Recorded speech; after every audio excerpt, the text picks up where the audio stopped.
हे काय आहे दशमान परिमाणी, बरोबर आहे. इथं तुम्हाला 1 ते 9 पर्यंत म्हणजे इथं अंक दिलेले आहेत. किती येतं 1 2 3 4 5 6 7 8 9 10 11 अंकी संख्या आहे. इथं वर दिलं एकक, दशक, शतक, हजार, 10,000, लक्ष, 10,00,000, कोटी, 10 कोटी, अब्ज, 10 अब्ज, बरोबर आहे.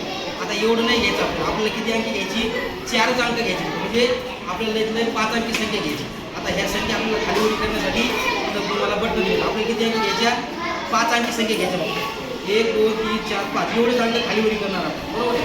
म्हणजे 1 2 3 4 5 आपल्याला 10,000 पर्यंत घ्यायची. एकक, दशक, शतक, हजार, 10,000 म्हणजे 5 म्हणे खालीवरी करायची. बाकीच्याला हात लावायचा नाही. आता याला काहीच करायचं नाही, फक्त एक जणांना हात लावायचा आणि संख्या तयार करायची. आता समजा हे 5 म्हणे 1 2 3 4 5. आता मी याला खालीवरी करून पुढं बघा. आता हे 5 म्हणे खालीवरी गेले आपण.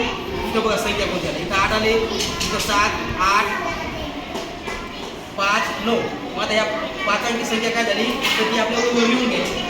समजा ही वहीवर लिहिली आपण. कोणते हे इकडचे अंक नाही घ्यायचे, फक्त हे 5 अंक वही हेडिंग टाकायचं.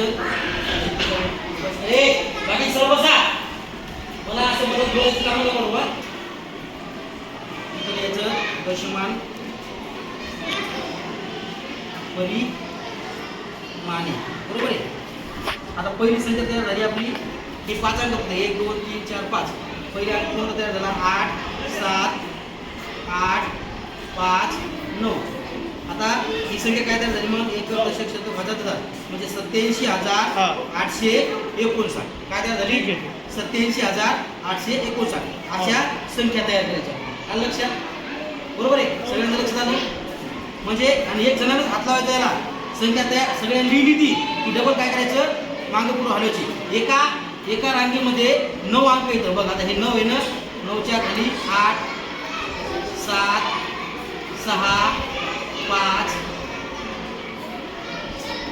4 3 2 1 आणि 0 एवढे अंक आहेत. म्हणजे तुम्ही एकदा एक म्हणे खाली वळला की तुमच्या संख्या काय होणार चेंज होणार, बरोबर आहे. आणि मग तुम्हाला संख्या चेंज झाल्या की तुम्हाला संख्या वेगवेगळ्या दिसणार आणि त्या संख्या तुम्हाला लिहून घ्यायची. एका खाली एक संख्या लिहून घ्यायची, लक्षात. आणि एक मनी एकदाच खाली करायचा. एक मनी काय करायचा एकदाच खाली करायचा. एकदा म्हणजे काय करायचं आता समजा ह्यो 9 वर आहे तर ह्यो 8 वर ठेवायचा, ह्यो 7 वर ठेवायचा. म्हणजे असं वेगवेगळ्या नंबरवर ठेवायचं. आलं लक्षात, आलं सगळ्यांच्या लक्षात.